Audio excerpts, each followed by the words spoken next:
trouvaient tous que Marty et Ruth n'avaient absolument rien à voir. Marty était un fêtard, des plus sociables et extravertis qui soient. Ruth était presque fuyante,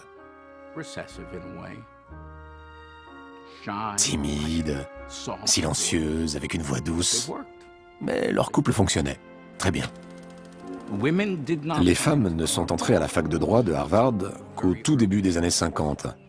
Elles ne représentaient que 2% des étudiants environ. Pour pouvoir écrire dans la Law Review, il fallait être parmi les 25 meilleurs étudiants sur 540. Elle a été publiée dès sa deuxième année. Rien que ça l'identifiait comme exceptionnel.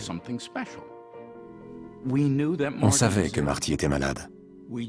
On savait seulement qu'il avait une bataille à mener et que Ruth prenait soin de lui et de Jenny à la fois. Marty était diplômé de la faculté de droit de Harvard et il allait rejoindre un cabinet new-yorkais. Ruth, elle, terminait sa deuxième année. Suite à la récente maladie de Marty, il fallait qu'elle reste avec lui. Le plus logique était donc d'aller à New York et la meilleure université était Columbia. Nous étions 4 de notre promotion, celle de Marty, à travailler dans le même cabinet d'avocats. Je suis allé avec l'un des 3 autres parler aux associés du cabinet. On leur a dit « Nous pensons que vous devriez engager quelqu'un qui était à la Law Review de Harvard. Elle est top. » Dès que j'ai utilisé le pronom « elle », l'associé principal m'a dit « Jeune homme, vous n'avez pas bien compris. Ce cabinet n'engage pas de femmes. » Elle créait un nouveau paysage légal.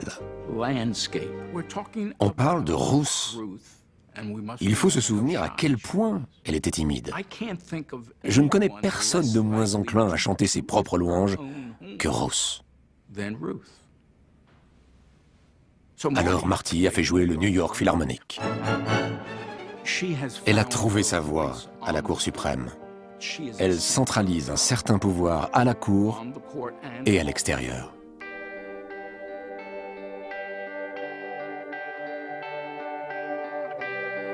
When you feel you're taking all that you can take.